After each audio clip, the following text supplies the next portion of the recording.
स्वागत है दोस्तों। आज के मुख्य समाचार में आज देश और दुनिया से कई अहम और बड़ी खबरें आ रही है। दोस्तों बात करेंगे हर खबर पर विस्तार से। कृषि बिल पर कांग्रेस लड़ेगी आर पार की लड़ाई, किसानों के साथ पूरे देश में खड़े रहने की रणनीति अपनाएगी पार्टी। दोस्तों बात करेंगे इस पर विस्तार से। पीछे हटने को तैयार नहीं, धरने पर बैठे सांसद डेरेक का ट्वीट सस्पेंड कर सकते हैं लेकिन चुप नहीं। दोस्तों बात करेंगे इस पर विस्तार से।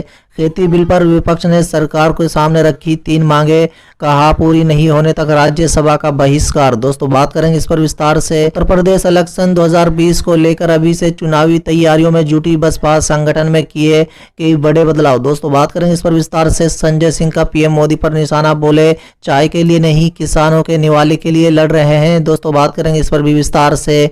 कंप्यूटर बाबा का बड़ा ऐलान, विधानसभा उपचुनाव में करेंगे भाजपा के खिलाफ प्रचार। दोस्तों बात करेंगे इस पर विस्तार से। झारखंड में हेमंत सोरेन ने केंद्र सरकार पर साधा निशाना, बोले एक बार फिर देखी हिटलर शाही। दोस्तों बात करेंगे इस पर विस्तार से। समाजवादी पार्टी बिहार विधानसभा चुनाव में करेगी रजद उम्मीदवारों का समर्थन, ट्वीट कर किया ऐलान। दोस्तों बात करेंगे इस पर विस्तार से। संसद में अभी भी धरना दे रहे हैं निलंबित सांसद, आजाद ने कहा पीड़ासीन अधिकारी की जगह सांसदों को मिली सजा। दोस्तों बात करेंगे इस पर विस्तार से। कृषि विधेयक के विरोध में सड़क पर उतरेगी कांग्रेस, 24 सितंबर को देशव्यापी आंदोलन। चलिए दोस्तों देख लेते हैं आज की पहली बड़ी खबर। कृषि बिल पर कांग्रेस लड़ेगी आर पार की लड़ाई, किसानों के साथ पूरे देश में खड़े रहने की रणनीति बनाएगी पार्टी। जी हां दोस्तों बता दें, कृषि बिल पर कांग्रेस आर पार की लड़ाई के मूड में है। सोमवार को पार्टी महासचिव प्रभारी की बैठक में पार्टी ने तय किया है कि इस बिल पर पूरे देश में जोरदार प्रदर्शन कर लोगों को जागरूक किया जाएगा। किसानों से 2 करोड़ फार्म भरवाकर सरकार के किसानों के गुस्से के प्रति सतर्क किया जाएगा। दोस्तों पार्टी किसानों और मजदूरों के होने वाले आंदोलनों को भी अपना पूर्ण समर्थन देगी। दोस्तों बता दें, कृषि बिल पर सरकार की नीतियों का विरोध करते हुए युवा कांग्रेस कार्यकर्ता मंगलवार को संसद का घेराव भी करेंगे। चलिए अगली खबर। पीछे हटने को तैयार नहीं, धरने पर बैठे सांसद डेरेक का ट्वीट सस्पेंड कर सकते हैं लेकिन चुप नहीं। जी हां दोस्तों बता दें, कोरोना संकट काल में शुरू हुआ मानसून सत्र हंगामों के दौर से ही गुजर रहा है। दोस्तों बता दें, 8 सांसदों के निलंबन के बाद विपक्ष एकजुट हो गया है और सदन का बहिष्कार कर दिया है। दोस्तों दूसरी ओर निलंबित सांसदों का प्रदर्शन करना जारी है और अन्य पार्टियों का साथ भी उन्हें मिल रहा है। दोस्तों विवाद के बीच धरने पर बैठे टीएमसी के सांसद डेरेक ओब्रायन ने फिर ट्वीट कर सरकार को ललकारा है। दोस्तों डेरेक ने लिखा है कि आप मुझे सस्पेंड कर सकते हैं लेकिन मुझे चुप नहीं कर सकते। चलिए अगली खबर। खेती बिल पर विपक्ष ने सरकार के सामने रखी 3 मांगे, कहा पूरी नहीं होने तक राज्यसभा का बहिष्कार। जी हां दोस्तों बता दें, खेती से जुड़े बिलों पर जारी राजनीतिक खींचातानी बढ़ती जा रही है। हंगामे के बाद 8 सांसदों को सस्पेंड करने के फैसले के खिलाफ विपक्ष ने राज्यसभा की कार्रवाई का बहिष्कार किया है। इतना ही नहीं, विपक्ष की तरफ से सरकार के सामने 3 मांगे रखी गई हैं, उनके बारे में गुलाम नबी आजाद ने जानकारी दी है। दोस्तों बता दें, गुलाम नबी आजाद ने बातचीत में बीजेपी के नेता अरुण जेटली का भी जिक्र किया है। दोस्तों राज्यसभा में विपक्ष के नेता गुलाम नबी आजाद का कहना है कि राज्यसभा की परंपरा रही है कि कोई भी कानून शोर शराबों में पास नहीं होता, लेकिन दुर्भाग्य से किसानों से संबंधित बिल वोटिंग के बगैर पास हुआ। दोस्तों आरोप लगाते हुए कहा कि विपक्ष के सुझाए हुए किसी भी संशोधन पर वोटिंग नहीं हुई। चलिए अगली खबर। उत्तर प्रदेश इलेक्शन 2020 को लेकर अभी से चुनावी तैयारियों में जुड़ी बसपा संगठन में किए कई अहम बदलाव। जी हां दोस्तों बता दें, उत्तर प्रदेश में इन दिनों राजनीतिक हलचल काफी तेज है।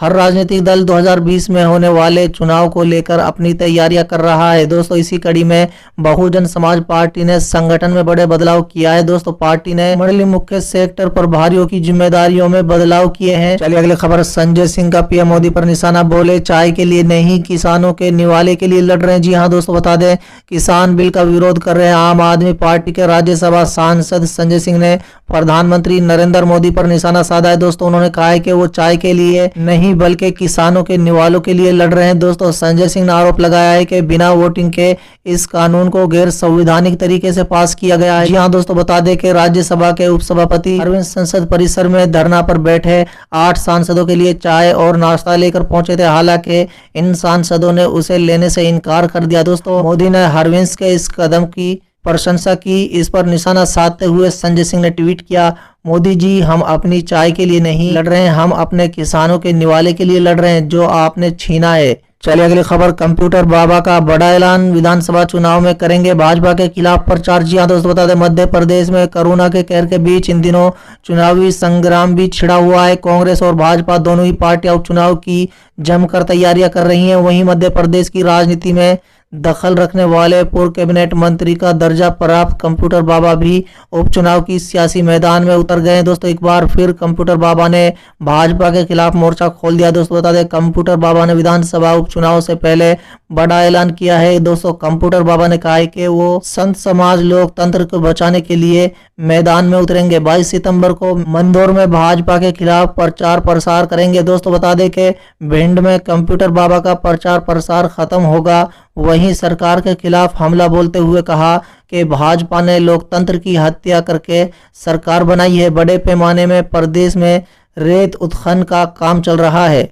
चलिए अगली खबर, झारखंड के मुख्यमंत्री हेमंत सोरेन ने केंद्र सरकार पर साधा निशाना, बोले एक बार फिर दिखी हिटलर शाही। जी हां दोस्तों बता दें झारखंड के मुख्यमंत्री हेमंत सोरेन ने एक बार फिर केंद्र सरकार पर निशाना साधा है। दोस्तों उन्होंने कहा है कि केंद्र सरकार की हिटलर शाही एक बार फिर दिखी है। दोस्तों केंद्र से पत्र मिला है कि डीवीसी का पैसा नहीं देने पर राज्य सरकार को केंद्र से मिलने वाली सहायता से ही राशि काटी जाएगी। दोस्तों हेमंत सोरेन ने आगे कहा है कि इसका अर्थ ये है कि उन्हें आने की जरूरत नहीं है, हमारे कंपनसेशन से ही काट लेंगे। दोस्तों सबसे खास बात यह है कि ये एग्रीमेंट भी पूर्व मुख्यमंत्री रघुवर दास ने 2017 में ही कर रखा है कि अगर राज्य सरकार पैसे नहीं चुकाती है तो केंद्र काट लेगी। दोस्तों बता दें कि सीएम ने कहा है कि ये एग्रीमेंट भी पिछली सरकार के लोगों ने कर रखा है। चलिए अगली खबर, समाजवादी पार्टी बिहार विधानसभा चुनाव में करेगी रजद उम्मीदवारों का समर्थन, ट्वीट करके ऐलान। जी हां दोस्तों बता दें समाजवादी पार्टी ने बिहार विधानसभा चुनाव को लेकर बड़ा ऐलान किया है। पार्टी ने राज्य के आगामी विधानसभा चुनाव में किसी भी दल से गठबंधन न करते हुए राष्ट्रीय जनता दल के उम्मीदवारों का समर्थन करने का ऐलान कर दिया। जी हां दोस्तों बता दें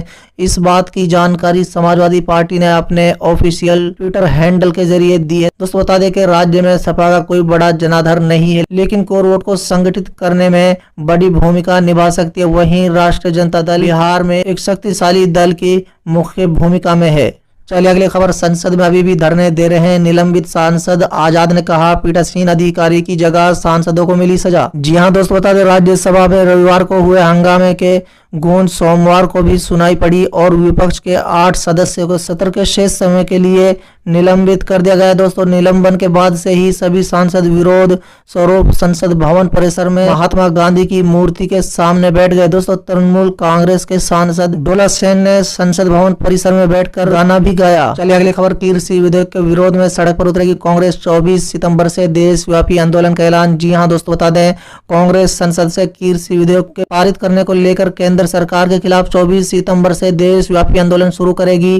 दोस्तों बता दें अखिल भारतीय कांग्रेस समिति के सभी महासचिवों की सोमवार को हुई बैठक के बाद यह फैसला लिया गया। दोस्तों वरिष्ठ कांग्रेस नेता ए एंटनी ने कहा है कि पार्टी किसान विरोधी और जनता विरोधी कानून को पास करने के लिए केंद्र सरकार के खिलाफ अभियान चलाएगी। वहीं पार्टी नेता अहमद पटेल ने कहा है कि सरकार ने लोकतांत्रिक व्यवस्था को बर्बाद कर दिया है।